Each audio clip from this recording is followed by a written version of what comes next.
Hi everyone.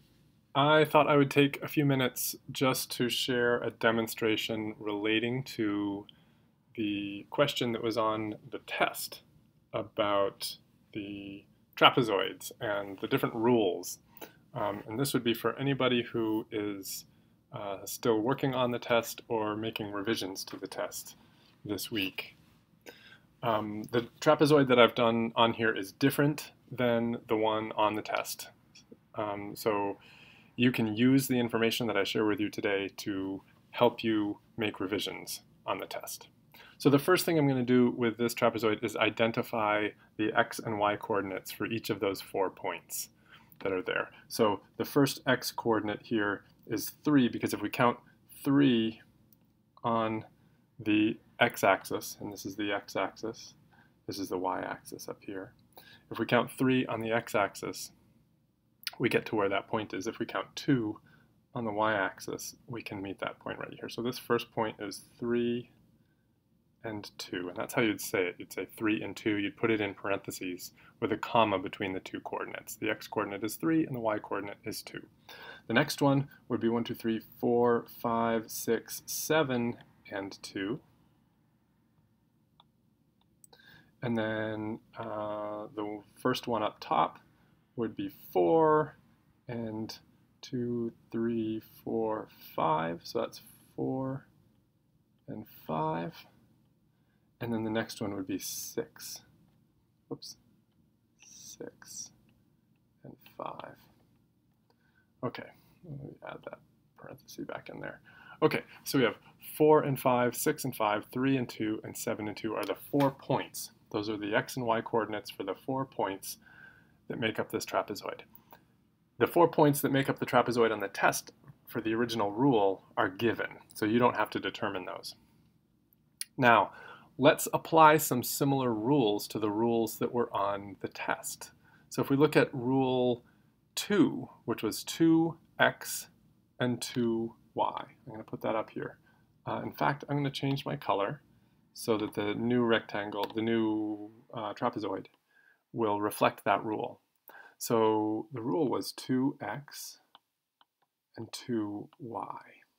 So let's see what happens to this trapezoid when we multiply each x coordinate by 2, right, because it says 2x, and each y coordinate by 2 because it says 2y.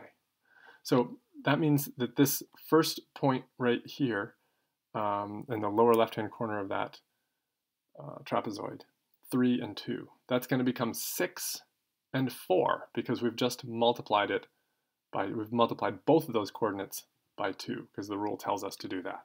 So now I'm going to count 2, 3, 4, 5, 6, and 1, 2, 3, 4 to, oops, 1, 2, 3, 4, right, to make my first point. So that mark that I did in red there is going to be the first point of our new trapezoid. Now, I'm going to take that y coordinate and multiply it by 2 as well. So 2 is 4, right? We just did that, right? We did the x and y coordinates and multiply them by 2. Now I'm going to take the next point. That's what I meant to say. 7 and 2, right? 7 and 2. 7 is going to become 14, and 2 is going to become 4. So we're going to start with 7, 8, 9, 10, 11, 12, 13, 14, and 4. And those are the two new bottom points to the new trapezoid. Now let's look at the other points. 6 and 5. I'll have to multiply each of those by 2. Multiply 6 by 2, we get 12. 5 by 2, we get 10. So 14, if I go back here, this is 12.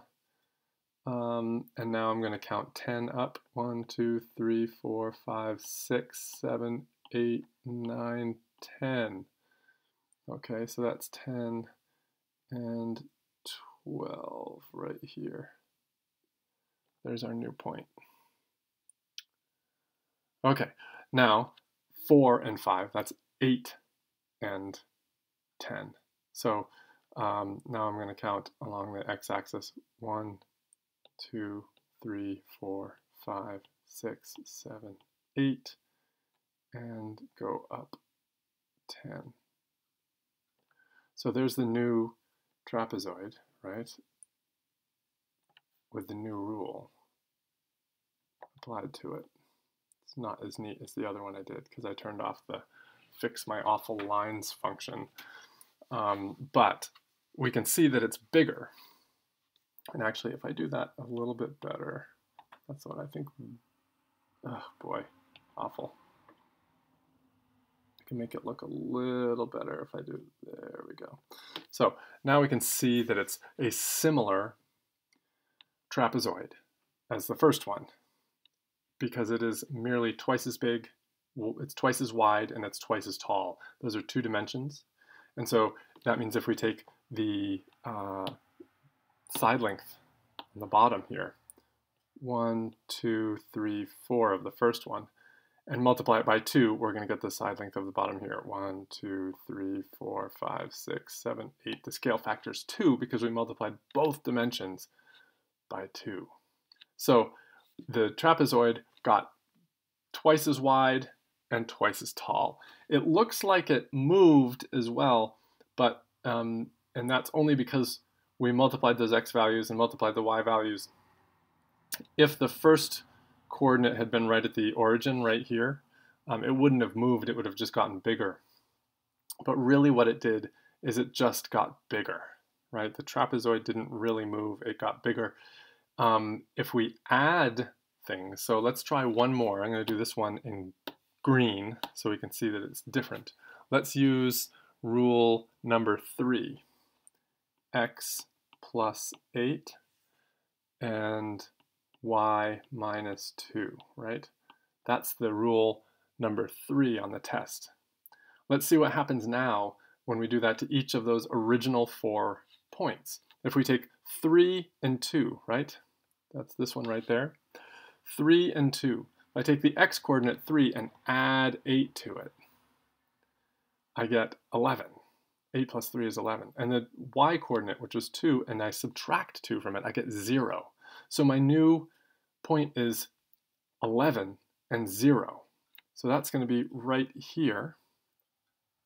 I counted 11 spaces over, excuse me, no, I think it's going to be right here.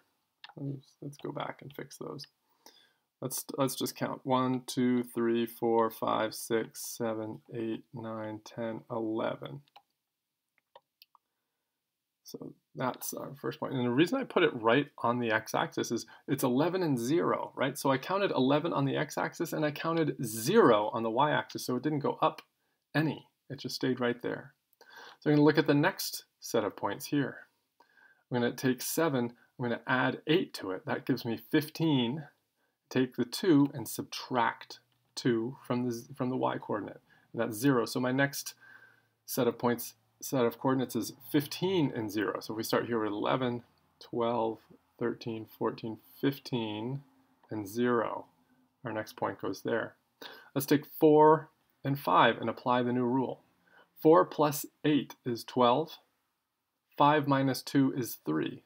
So we're going to count 12 over and 3. I get a new point there. And then the next one is 6 and 5. 6 plus 8 is 14. 5 minus 2 is 3. So 14 and 3. And there's our new trapezoid. Right? It's exactly, let's do those last two again. Doop, doop. It's exactly the same as the other trapezoid. It just shifted 8 spaces to the right and 2 spaces down. So it's kind of slightly diagonally to the lower right of the original one. Both of these rules left us with similar trapezoids, okay? Because in the case of the first one, let's go back to, I'll use blue now so we can, in the case of the first one, the first rule right there, or this was actually called rule number 2, right? This was rule number 3. In rule number 2, we multiplied both coordinates by 2. And so that's like having a scale factor of 2. Both the base and the height of that trapezoid got larger by 2, by a factor of 2. With rule number 3, neither the base nor the height got any larger because x and y were not multiplied by anything. They were just multiplied by 1, so it has a scale factor of 1. It makes the exact same trapezoid, but since we added 8 to all the x-coordinates, it shifted all of those x-coordinates to the right 8, and since we subtracted 2 from all of the y-coordinates, it shifted all of the y-coordinates down, so the points went 8 spaces to the right and 2 spaces down, but the trapezoid stayed exactly the same shape. Now with rule number 4 was x and 2y. I'm not going to do these because it'll make my video excessively long, but if we were to apply those, we would get a trapezoid that would be the same width but twice as tall, and so it would make a trapezoid that is not similar to the original. So keep that in mind when you make your revisions on the test, that rule 4 was not similar, made a trapezoid that was not similar, but rules 2 and 3 both made similar trapezoids. Okay, that's all. Thank you.